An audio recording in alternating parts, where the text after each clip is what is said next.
सुबहान वो दिलेर नौजवान सहाफ़ी हैं, कोलीग भी हैं वहीद मुराद के, जो मौके पर पहुँचे। जब ये इनको इत्तला मिली वो भी सब कुछ सुबहान आपको बताएंगे। और फिर जिस अंदाज़ में उन अगवाकारों ने, उन एजेंसी के लोगों ने टॉर्चर किया बेईमाना तरीके से, आप सुबहान की ये आँख देखें, यहाँ पे निशान है, इन जगहों पे निशान है, सुबहान के पूरे जिस्म पर निशानात हैं। बहुत बुरी तरह उन्होंने मारा है। लेकिन सुबहान बताइए, आपको सबसे पहले कैसे पता चला कि वहीद के साथ कुछ हो रहा है? एक्चुअली गुज़िश्ता रात कोई 12-1 बजे के करीब जो है, मैं 12-1 बजे के दरमियान में G8 में पहुंचा। तो वही सबसे मेरा खैर कल रब्ता तो नहीं हुआ, लेकिन इत्तफाकन ये पहले से, और मेरे एक और कोलीग हैं फरहान अहमद खान साहब, वो पहले से G8 शाह जी, बड़ा मशहूर यहाँ इस्लामाबाद के एक रेस्टोरेंट चेन है, तो उस पर बैठे हुए थे। तो मैंने दूर से मैंने देखा, मैंने जाके सलाम किया और फिर मैं अपने दोस्तों के पास आके बैठ गया। ये वहाँ से खैर आधे घंटे बाद रवाना हो गए और उसके बाद मैंने ज़ाहिर अपनी हम गपशप में मशगूल हो गए। कोई आधे घंटे बाद गालिबन 2 बजे के करीब मुझे फरहान अहमद साहब की कॉल आई, यार सुबहान कहाँ हो? मैंने कहा सर यहीं हूँ जहाँ पे आप छोड़ गए थे, उसी पड़ोस वाले टेबल पे। मजाक किया मैंने उन्हें कहा। तो उन्होंने कहा यार वहीद के घर कोई डाले वाले आए हैं, तो तुम पहुँचो, मैं भी पहुँच रहा हूँ। मैं ये सोच रहा था कि उन्हें कोई फ़ोन शोन उनका शायद रह गया है, कोई चीज़ रह गई है, कुछ ऐसी चीज़ रह गई है जिसके लिए उन्होंने मुझे कॉल की है। मतलब हम सबर भी नहीं कर सकते थे वहीद साहब जैसे बंदे को साथ भी हो सकता। पुरमन जो कभी भी कोई ऐसी कंट्रोवर्सी, हाई पुरमन, कभी किसी कंट्रोवर्सी में उनकी आप पूरी वो प्रोफाइल उठा के देख लें, मतलब किस तरह से साफ़ और शफाफ है वो। ज़ाहिर है तमाम चीज़ें अदालत में भी अब डिस्कस होंगी। लेकिन खैर मैं बाइक मैंने निकाली और वहाँ से मैं फ़ौरन जो वहीद साहब के घर, इस G8 वाला शाह जी जो है, वहाँ से बामुश्किल 2 मिनट लगते हैं। बाइक पे तो मेरे ख्याल से 1 मिनट भी नहीं लगता। खैर मैं बिल, चूँकि हम चाय पराठे खा रहे थे, तो वहीं पे बिल दिया, वो याद है, वहीं छोड़ा और हम खैर निकल आए। और मैं पहुंचा वहीद साहब के घर के सामने, और जब मैं पहुंचा तो ये वहाँ से रवाना हो रहे थे। क्या आपने देखा घर के बाहर क्या मंजर था? घर के बाहर जो वो 3 गाड़ियाँ जो बज़ाहिर उस वक्त मौजूद थी मैंने देखी, लेकिन बाद में वहाँ पे चैम्बर वाली गाड़ियाँ भी, जब मैं तशद्दुद करके फेंका गया, उसके बाद वहाँ पे वो फोन में लोकेटर होते हैं, वो वहीद के मोबाइल लोकेट करते होंगे कि वहीद इस टाइम घर में मौजूद है। वो चैम्बर वाली गाड़ियाँ, चूँकि उसके बाद वहाँ पे जो दोस्त पहुँचे थे उनके इंटरनेट वगैरह बंद हो गए, कॉलें नहीं लग रही, हम 15 को कॉल कर रहे थे, तो ये वाला मामला भी हुआ। तो उनके साथ काफ़ी गाड़ी थी, लेकिन जो वहाँ वहीद साहब के घर के बाहर थी वो 3 गाड़ियाँ थी, और उनमें एक बज़ाहिर, मैं फिर कहूँगा बज़ाहिर मुझे लगा कि पुलिस की गाड़ी है, क्योंकि उस पर पीछे तड़पाल लगी हुई थी उस डाले पे, लेकिन मुझे नहीं पता वो किसकी थी, मुझे लगा शायद पुलिस की है। तो बाकी जो 2 गाड़ियाँ थी वो प्रॉपर डाले थे, वीगो डाले 2009 मॉडल का डाला था। और किस कलर के थे? इंडोनेशियन स्टाइल का ये डाला था, मुझे ये भी याद है। एक काला डाला था और एक ये आपने जैसे ये कोट पहन रखा है इस कलर का, इसे ब्राउनिश का, स्लेटी कलर का गालिबन, मैं इसे ब्राउनिश पता नहीं गलत कह रहा हूँ, तो इस कलर का ये डाला था। और ये 2 डाले जो है ये भी थे साथ। मुझे लगा ये अभी नहीं लेके निकलेंगे, मैंने पीछे से तो कैप्चर कर लिया। मैंने कहा थोड़ा से अगर मैं मूव कर लूँ, थोड़ा मतलब ये फ्रंट से काला डाला आ जाए, तो काले डाले में मैंने देख लिया था कि वहीद साहब इसमें मौजूद है, मुझे पता लग गया था दरमियान में बैठे हुए हैं। तो मैंने कहा ये चले आगे पिक्चर अगर इसमें वीडियो में आ जाते हैं तो एटलीस्ट जो है कोई प्रूफ बन जाएगा कि वीडियो रिकॉर्ड किस तौर पे, चूँकि इस तरह की जितनी भी वारदातें होती हैं उनमें आपने देखा है वो CCTV की फुटेजेस और ये तमाम तरह चीज़ें या बर्बाद हो जाती हैं या फिर लेके चले जाते हैं, इस तरह की जो वारदातें करते हैं। खैर जब मैंने ये रिकॉर्ड कर लिया, वहीद साहब वाली डाला रिकॉर्ड कर लिया, वो उसमें कैप्चर हो गया कि अंदर कुछ लोग बैठे हुए हैं, वो लेके जा रहे हैं। तो इतने में जो बैक साइड का डाला था, कहीं उन्हें वो कवर दे रहा था, उसने मुझे नोटिस कर लिया कि ये बंदा रिकॉर्ड कर रहा है, और मैं बाइक एक हाथ से चला रहा हूँ, दूसरे हाथ से रिकॉर्ड कर रहा हूँ, साथ बैग पहना हुआ है। अच्छा मैं खैर वो रिकॉर्ड करके निकल गया, मैंने कहा आगे से मैं U-टर्न ले लूँगा, लेकिन बदकिस्मती से ऐसा नहीं हुआ। और मेरे ख्याल से 50 या 60 फीट बाद मुझे ये फील हुआ कि ये डाला मुझे अब कुचलने वाला है। ठीक है, पीछे चूँकि उसकी सही वो मतलब घन गरज महसूस हो रही थी इंजन की, पूरी उस स्पीड में था। मुझे जब ये मैंने मतलब जज कर लिया कि अब मैं मुश्किल में हूँ, तो फिर मैंने वहाँ से निकलने की कोशिश की। मैंने कहा मैं U-टर्न लूँ, लेकिन बाइक चूँकि स्पीड में था, मैं U-टर्न नहीं ले सका। खैर अलमुख्तसर वहाँ में G8 है, वहाँ गलियों में मैं घूमता रहा। ठीक है, बड़ी स्पीड उनसे बचने के लिए उन्होंने बार मुझे हिट करने की कोशिश की, बार, और मुझे पक्का श्योर था कि ये मुझे कहीं गाड़ी ऊपर चढ़ाएंगे और फिर आपको कुचल देंगे।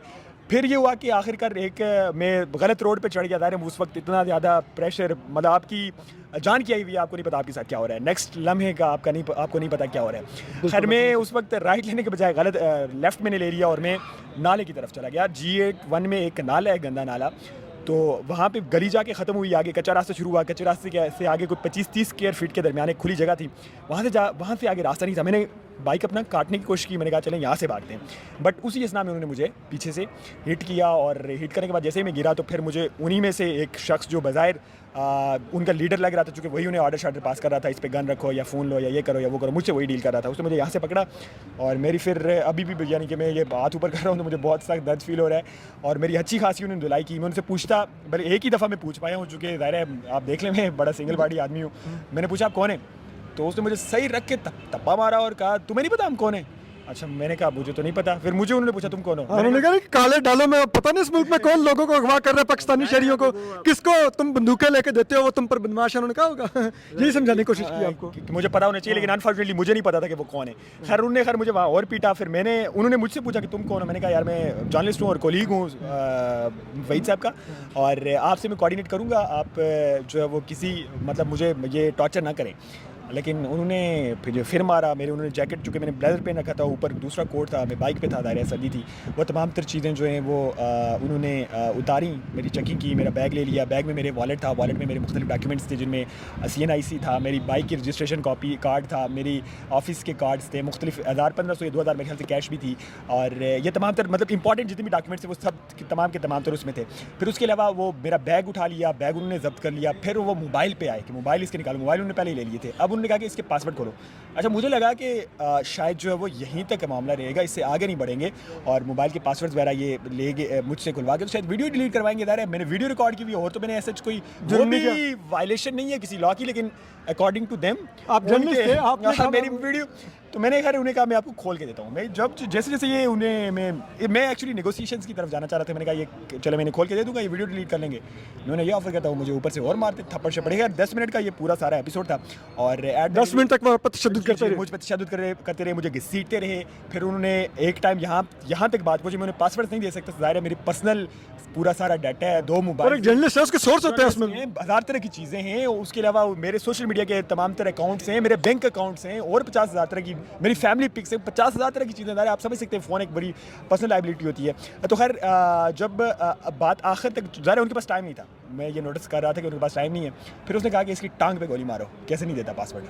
उन्होंने कहा इसकी टांग पे गोली मारो। जी इसकी टांग पे गोली मारो। यहाँ पे आके मैं बिल्कुल शशतर रह गया, मतलब मेरे पास मैं अब सिचुएशन को समझ नहीं पा रहा था। फिर विद इन नैनो सेकंड्स मुझे फैसला करना था कि मैंने क्या करना, गोली खानी है या पासवर्ड देना है। और इतने में ही उसने दूसरी दफ़ा मुझे फाइनल कॉल दी कि आखिरी दफ़ा कह रहा हूँ, पासवर्ड देना है या इसे गोली मारो। और उसके बाद जो है वो कॉक, पहली वार्निंग पे कॉक हो गई थी गन, और दूसरी वार्निंग पे गन जो मेरे सर पे थी। और उसके बाद मैंने बिल्कुल आसानी से उन्हें पासवर्ड पहले खोल के दिया, फिर उसने कहा बोलो, फिर उन्होंने बोले, मेरे दोनों मोबाइल उन्होंने रख लिए, पासवर्ड नोट किए, और उसके बाद भी मुझे तशद्दुद का निशाना बनाया। फिर बाहर ले गए मुझे वहाँ से घसीटते हुए, ठीक है, बाहर वो मस्जिद के पीछे एक जगह थी, वहाँ पे मेरी चीखों पुकार सुन के वहाँ कोई मस्जिद का बंदा या फिर इस तरह को वहाँ का जो मकामी था वो बाहर आया। तो मैंने जब उसकी तरफ देखा, मुझे लगा शायद ये इन्हीं का आदमी है, कोई कारिंदा, लेकिन वो बेचारा वहाँ का मकामी था, उसे भी चढ़ गए। तो उससे पूछा, हाँ भाई कौन हो तुम? उसने कहा सर मैं यहीं का हूँ, मकामी हूँ, लोकल हूँ, ये घर है मेरा। तो तुम वीडियो बना रहे हो, तुम्हें पता है हम कौन है? उसने कहा नहीं सर मुझे तो नहीं पता। उसको भी कहा कि तुम ये रौनक का आलम है, उन्हें बता रहे थे कि तुम्हें पता ना कि हम भी इस मुल्क पर काबिज हैं। उससे उन्होंने बताया कि अच्छा तुम्हें पता है हम कौन है? उसने कहा सर नहीं मुझे नहीं पता, हम एजेंसी से, ठीक है। उसको कहा हम एजेंसी से, हम एजेंसी से। उसने कहा कि अब अपना फ़ोन चेक करवाओ। फ़ोन जब चेक करवाया तो उसमें से वो बरामद कि तुमने कोई वीडियो शीडियो नहीं बनाई हुई इस सारे वाक़े की।